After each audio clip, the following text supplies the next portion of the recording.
평범한 직장인입니다. 지금 우리 가족이 위기에 처해 있어서 어디 말하기도 부끄러운 가정 사이지만 창피함을 무릅쓰고 이렇게 글을 올립니다. 제목은 저희 어머니 입장을 대변하여 기재했습니다만 저는 치매 할머니를 모시고 사는 가정의 손녀입니다. 어머니, 아버지는 저를 낳고 1년 후부터 친할머니, 할아버지를 모시고 5 식구가 함께 여느 다른 가정들과 다르지 않게 평범한 삶을 살고 있었습니다. 그러다가 3년 전 할아버지가 뇌경색으로 5년간 아프시다가 소천하시고 그 후 할머니는 병원에서 치매 판정을 받으셨습니다. 초기에는 그저 했던 말을 반복하고 서서히 최근 일을 잊어버리고 할머니 자신이 기억하시는 아주 오래된 예전 이야기를 계속 반복해서 말한다든지 치매를 앓고 계시는 다른 어르신들과는 다르지 않았습니다. 그러다가 올해 들어 진행 속도가 빨라진 건지 갑자기 다른 사람이 된 것처럼 화를 내고 자신이 죽으면 될 거 아니냐며 베란다에서 뛰어내리려는 행동을 반복하길 몇 번이었고 우리 식구가 감당하기에 조금씩 벅찬 상황이 되어갔습니다.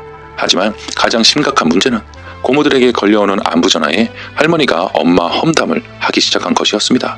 밥을 안 준다, 방에서 못 나오게 한다, 명절에 너희가 주고 간 돈을 뺏어간다 등등 고모들에게 없었던 일을 마치 있었던 일처럼 하소연을 하는 거였습니다.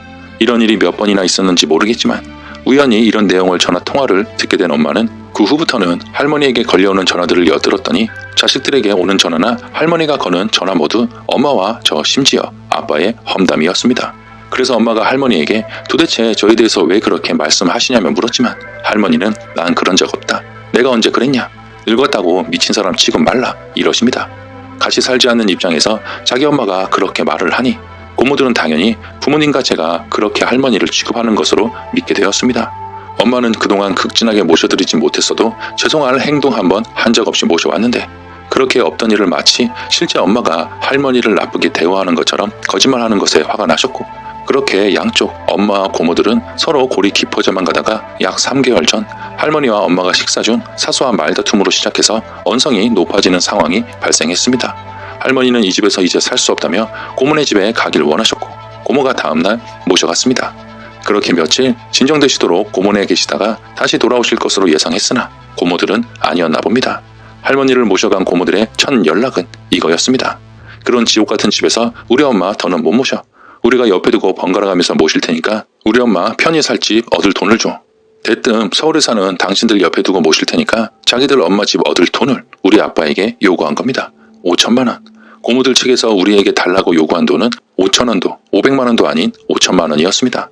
아빠 나이 60이 넘어서까지 일하며 밥이나 안 굶고 빚이나 안 지고 사는 집입니다. 어디 지방구석 한쪽 긁으면 돈 나오는 그런 집이 아니란 말입니다. 도대체 그런 큰 돈이 어디서 갑자기 나서 줄 수 있겠습니까? 그런 돈 요구가 있고 나서 고모들과 이 일에 대해서 상의하려고 올라간 서울에서 아빠는 고모 4명에게 둘러싸여서 상의 한마디는커녕 또 똑같은 돈 요구를 듣고 온 것입니다. 아빠 입장. 그냥 며칠 계시게 하다가 다시 우리 집으로 모시면 될 것을 일을 왜 이렇게 크게 만드나? 5천만 원이란 큰 돈이 어디서 갑자기 생길 수 있겠나? 안사람과 상의했다. 우리가 아예 못해준다는 게 아니다. 나도 어머니 너희가 잘 모실 수만 있다면 너희들 말대로 좀 더 편한 환경에서 모셨으면 한다. 월세라도 얻을 수 있도록 지원을 해줄 테니 너희가 어머니 옆에서 잘 모셔라. 고모들 입장. 5천만 원도 못 주나? 월세는 무조건 안 된다. 몇 달 돈 대주다가 언니 오빠가 안 주면 우리 보고 어떡하라고. 월세는 무조건 안 된다. 방 한 칸 얻을 돈 줘라. 이렇게 서울에서 해결을 못하고 돌아와서 그 이후 수시로 걸려오는 전화와 카톡으로 돈 문제로 말이 오가다가 아빠는 나이 차이도 제일 많이 나는 막내 고모에게 강아지, 이 새끼, 상존도 못할 새끼네, 미친놈 소리까지 들었습니다. 이후 막내 고모의 반응은 이거였습니다. 막내 고모, 그럼 5천만 원은 정 못 줄 거면 우리 엄마 그 집에서 못 먹고 못 해준 거 우리가 다 해줄 테니까 24년 전에 우리 엄마 아빠가 오빠네 집으로 들어가면서 살던 집 팔았던 돈 1,500만 원, 그 돈 우리한테 줘. 그리고 내가 꽂았던 300만 원도 같이 줘. 네, 그래서 2천만 원 돈 보내줬습니다. 안 그러면 매일 아빠에게 전화 오고 카톡 오고 난리도 아니었습니다. 돈 보내준 이후로 약 한 달가량은 아무 연락도 없었습니다. 그러다가 요 며칠 전부터 계속 아빠에게 연락이 옵니다. 엄마가 집에 다시 가고 싶어 한다. 데려가라. 뭐래는겨. 이런 지옥 같은 집에서 못 모신다고 돈까지 받아가고 이제 와서 자기들도 모셔보니 힘들었던지 다시 우리 집으로 모셔오겠다는 겁니다. 심지어 작은아빠는 문 앞에 찾아갈 테니까 형이 문을 열어주던지 말든지 엄마는 집에 들어가든지 말든지 마음대로 하란 말까지 나왔습니다. 그래서 아빠는 고모들에게 이런 상태로 마음의 상처 입을 대로 입은 안사람은 너는 어머니 못 모실 것 같다. 요양병원을 알아봐서 모시는 거로 하면 어떻겠냐 라고 입장을 밝혔더니 완전 아빠와 우리 세 식구를 미친 사람 취급을 합니다. 어딜 병원에 넣을 생각이냐며.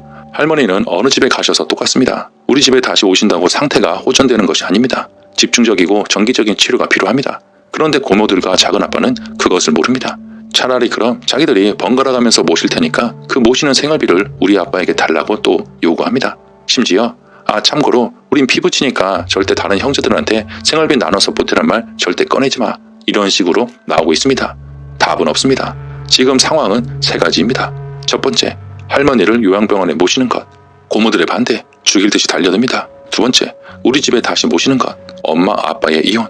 아빠가 차라리 내가 죽으면 되지 않냐고 나쁜 생각까지 하고 계셔서 지금 너무 위험합니다. 세 번째, 고모들이 번갈아 가면서 모시는 것. 생활비를 한 달에 돈 100만 원씩이나 어떻게 줘야 하나요?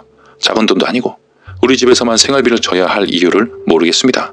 어떻게 해야 할지 새벽에 혼자 거실에서 우시는 아빠의 모습을 본 이후로 고모들을 용서할 수가 없네요. 자식된 입장에서의 아빠와 가장의 입장에서 아빠가 너무도 이해가 갑니다. 그동안 모셔왔더니 마치 할머니를 때리고 밥 안 주고 온갖 나쁜 행동을 한 것처럼 취급당해서 더는 할머니 얼굴도 보기 힘든 엄마의 입장도 이해가 갑니다. 자식된 입장에서 이제 제가 어떻게 해야 할지 너무 답답해서 이렇게 글을 올렸습니다. 긴 글을 읽어주신 분들 정말 감사합니다. 인혁의 생각. 왜 당하고만 계십니까? 왜 그걸 당하고만 계신 거죠? 왜? 충분히 화를 낼 만한 상황 아닌가요? 인연을 끊을 만한 상황 아닌가요? 왜 그걸 고지고대로 듣고만 있는지 이해를 할 수가 없네요. 쓰니 아버지는 바보입니까? 호구인가요?